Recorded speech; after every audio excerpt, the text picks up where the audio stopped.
और हमारे दुश्मन का काम है हमारे रास्ते में रोड़े अटकाने का। इस बात को समझकर चलना होगा। हमारे दुश्मन का काम है हमारे रास्ते में रोड़े अटकाने का, और हमारा दुश्मन हमें रास्ते से बहकाना चाहेगा, रास्ते से हटाना चाहेगा, रोड़े भी अटकाएगा, लालच भी देगा।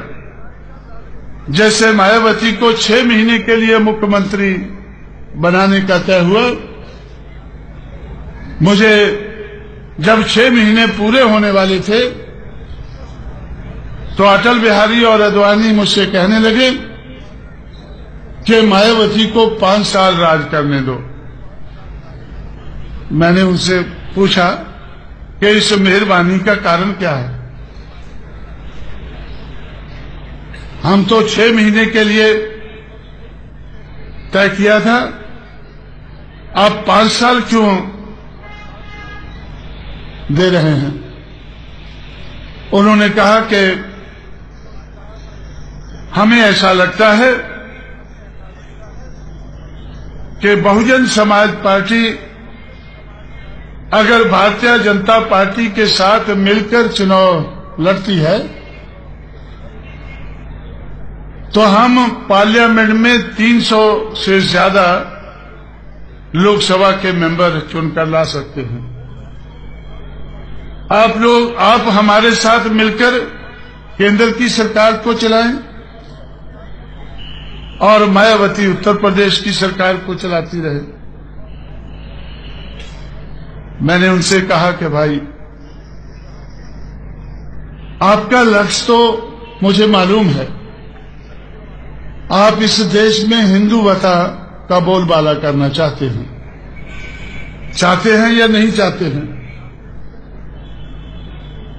पता नहीं आप चाहते हैं नहीं चाहते हैं, लेकिन हल्ला तो किया हुआ है कि हिंदुवता हमें उसका बोलबाला करना है। और मैं समझता हूं कि हिंदुवता जो आप कहते हैं वो मनुवाद का दूसरा नाम है।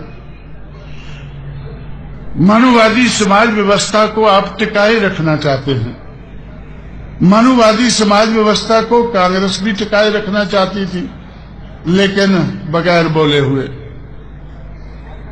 मनुवादी समाज व्यवस्था को सीपीएम सीपीआई भी टिकाना चाहती है, लेकिन इसका जिक्र नहीं करती है।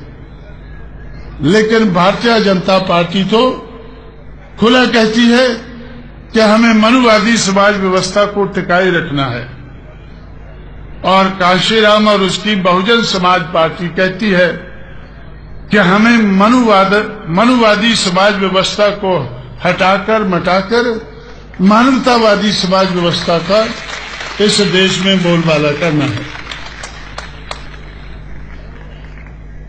तो इस बात को ध्यान में रखते ही जिस दिन मायावती ने ओथ लिया, उसके दूसरे दिन ही हम लोगों ने परिवर्तन चौक बनाना शुरू कर दिया। हम परिवर्तन चाहते हैं और आप स्टेटस को चाहते हैं। मैं समझता हूं कि स्टेटस को और चेंज, ये दोनों साथ साथ नहीं चल सकते हैं। अगर स्टेटस को रहता है तो बदलाव नहीं होता है, अगर बदलाव होता है तो स्टेटस को नहीं रहता है। अगर स्टेटस को और चेंज ये दोनों साथ साथ नहीं चल सकते हैं तो हमें समझ लेना चाहिए कि बीजेपी और बीएसपी साथ साथ नहीं चल सकती है। ये बात सही है कि बीजेपी हमारे लोगों का वोट हथियाकर, खरीद करके, लूट करके अपनी पार्टी को मजबूत करती है। हम भी आपका सहयोग लेकर अपने आप को मजबूत कर सकते हैं, हमें कोई ऐतराज नहीं है।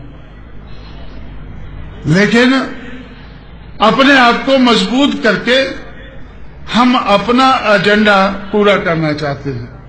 हमारे सामने एजेंडा है चेंज का, बदलाव का, परिवर्तन का। अगर हम अपना एजेंडा लागू नहीं कर सकते हैं तो हम सरकार नहीं चलाना चाहते हैं। लेकिन केंद्र में बीजेपी सरकार चला रही है, केंद्र में बीजेपी सरकार चला रही है और अपना एजेंडा किनारे रखकर वो अपना एजेंडा सामने नहीं ले पा रही है। थोड़ा सा लाती है, सरस्वती सरस्वती करती है तो विरोध हो जाता है।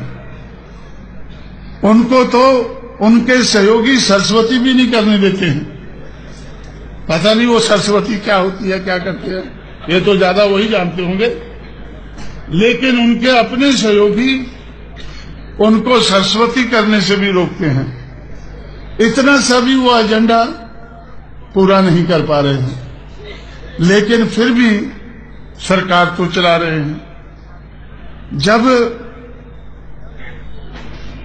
ममता बनर्जी जैसी महिला उनको सरस्वती नहीं करने देती है तो मायावती कैसे करने देती? तो इसलिए मैं समझता हूं हमें भी इस बात को ध्यान में रखकर चलना है कि अगर हमें सरकार बनानी है, अगर हमें हुक्मरान बनना है, हमारे सामने लक्ष्य क्लियर है, हमारे सामने एजेंडा क्लियर है कि हमें इस देश में परिवर्तन लाना है। अगर हम परिवर्तन नहीं ला सकते हैं तो ऐसी सरकार चलाने से कोई मतलब नहीं है।